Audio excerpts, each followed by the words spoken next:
Kikou, bienvenue dans cette nouvelle vidéo. Nous avons passé de nombreux moments et avons visité plusieurs sites sur San Pedro de Atacama et les environs. Cela serait trop long en une ou deux ou trois vidéos, alors nous avons réalisé une série en plusieurs épisodes pour vous faire découvrir tout cela avec nous. Bonne vidéo! Ah, et des pistes d'urgence, parce que si jamais t'arrives pas à freiner, bingo, tu vas jouer dans le bac à sable avec les gosses. Nous nous retrouvons à San Pedro de Atacama. Nous avons fait environ 450 km depuis l'observatoire Paranal. Et là, nous avons l'objectif donc de visiter les environs de San Pedro et le mythique désert d'Atacama. Nous avons passé la nuit ici, donc il y a le village qui se trouve derrière, à proximité. Et on a aussi de ce côté-là une piste d'aviation. Comme ça, Didier a été faire un petit tour sur la piste d'aviation. Et on a également une vue magnifique. On n'est pas bien là? Nous aurons besoin de plusieurs jours pour sillonner les environs. Cela nous promet de beaux paysages et une belle expérience, j'en suis sûre. Bien entendu, on vous emmène avec nous. Allez, c'est parti! Ah, bah ça fait plaisir de revoir un peu la faune. Je ne sais pas si vous les verrez au loin là-bas sur les montagnes. Il y a des cœurs. La nature a découpé des cœurs dans la montagne. C'est mignon. Bon, bah ça monte tranquillement. Hein. Ça nous laisse le temps d'observer par exemple le volcan Licancabour qui se trouve par ici. Et tout le paysage. Bon, on s'arrêtait pour admirer le paysage. Et on se rend compte encore une fois que la route peut être bien meurtrière. Hein. On a des épaves de camions, les tombes qui sont présentes. Et ils ont sans doute fait tout droit depuis là-haut. Oui, on s'en rend pas compte depuis ici, mais ça descend très fort. Et voilà, un beau carnage. Il y a plusieurs véhicules. Hein. C'est pour ça qu'il faut toujours rester prudent. Là, vous vous en rendrez peut-être plus compte. Ça descend bien. Ils ont fait tout droit dans le virage. Regardez, ça descend très fort. Jusque-là, on n'avait que du sable. Et là, ça fait plaisir de voir un petit peu de verdure. Et on continue à monter tranquillement. En face de nous, il s'agit du Cerro Toco. C'est l'une des montagnes les plus faciles à gravir dans le secteur parce que c'est pas très haut et la difficulté n'est pas intense. Par ici, il est possible de rejoindre deux frontières.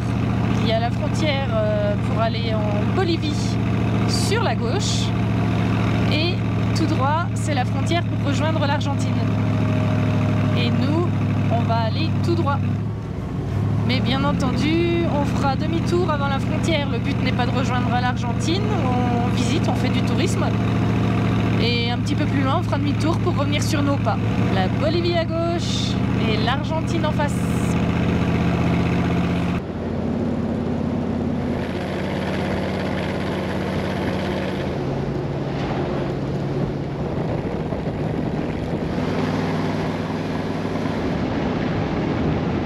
Ça, c'est le sac de croquettes à 4005 ou 4007. Enfin, je sais pas, je sais plus exactement. On n'est pas à 200 mètres près. Mais regardez, notre sac de croquettes. Il est tout boudiné, il a trop mangé. Il est midi. On s'est arrêté ici pour manger. Didier va avoir la vue sur la lagune verte gelée pour cuisiner. Alors, vous entendrez certainement pas. Mais il y a la glace qui craquelle. J'aime bien ce son.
Et voici le salar de Tara.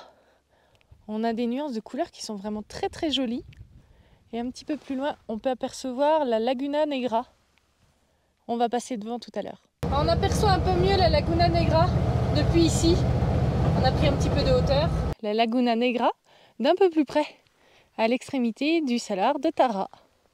Moi, j'ai pris un peu d'avance sur Didier. Mais comme on est en altitude, hein, je vais pas me fatiguer.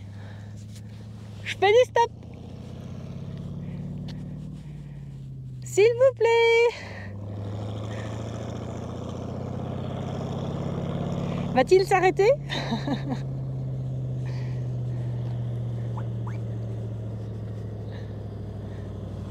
Ah, qu'est-ce qu'il est gentil. Allez, on poursuit.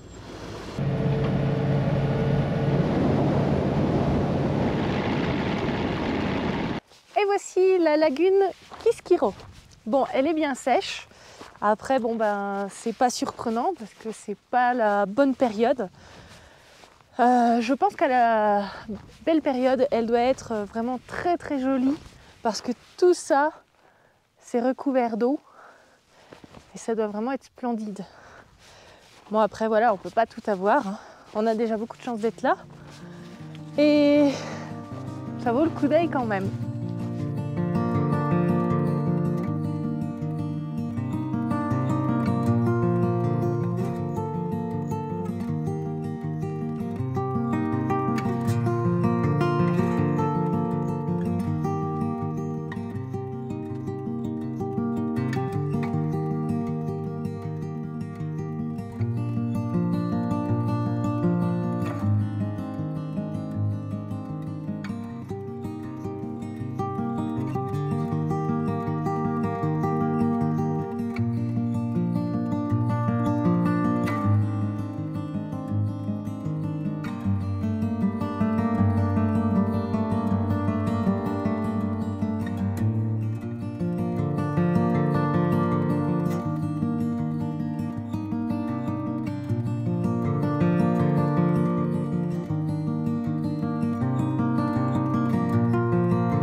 Derrière moi, c'est l'Argentine. Et comme on vous l'a dit, on ne va pas aller en Argentine. On vient de là-bas. Et donc on va repartir de là où on vient. On pourrait très bien dormir ici, si on était à la belle et bonne période. Là, en l'occurrence, les températures sont très fraîches du fait qu'on est très haut en altitude. Et donc on préfère redescendre à San Pedro de Atacama où les températures sont plus intéressantes. Ce matin à San Pedro de Atacama, je crois qu'on avait 2 degrés ou 0 degré. Donc ça va. Et puis bon, dès que le soleil arrive, par contre, il fait super bon. Donc voilà, San Pedro de Atacama, ce sera un petit peu notre place dortoir pour ce secteur-là, parce que dès qu'on prend de l'altitude, c'est vraiment très très froid. Et comme vous le savez, on n'aime pas le froid. Donc voilà, avant qu'il fasse froid et nuit, justement, donc on va repartir là dans quelques minutes. Didier est en train de faire un vol de drone. San Pedro de Atacama se trouve juste derrière nous. On est à environ 10-15 km de l'endroit où on voulait dormir. Et puis bon bah il y a eu un bouchon. Donc là on attend, ça fait déjà une petite heure qu'on attend. Et vraisemblablement en fait c'est un camion qui s'est renversé un peu plus bas. Et en plus le chauffeur est décédé. Donc le camion bloque la route et ils attendent peut-être une grue pour pouvoir enlever le camion, pour pouvoir dégager la route. Donc on attend, parce que là on est au milieu de la route, on a des camions derrière, on peut pas s'installer là. Donc bon, après on a quand même la maison derrière nous, donc c'est pas bien grave, y a pas de souci. Mais donc on attend, voilà. Ça y est, visiblement ils ont dégagé la route. Moi ça fait combien? Ça fait 3 heures qu'on attend, hein? Ouais, à peu près. À peu près, hein. Bon, bah après il faut le temps que ça se fasse, hein, c'est normal. Donc c'est cool, on peut redémarrer et on va pouvoir aller dormir après cette journée bien fatigante. Hein Didier? Oui. On ne doit pas, mais bon, on t'entend. T'imagines. Non, c'est vrai que l'altitude nous a bien fatigués, mais bon, c'est de la bonne fatigue. Allez, c'est parti. Cool. Voilà, bah c'est ici que l'accident s'est produit. Et ils ont déjà nettoyé une bonne partie.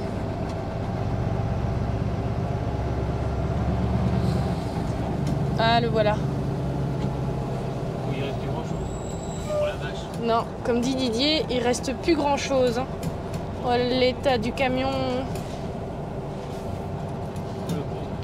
Oh. Ah ouais, quand même. Ça fait froid dans le dos, hein, quand on voit ça. Pauvre homme. C'est bon, arrivé à bon port.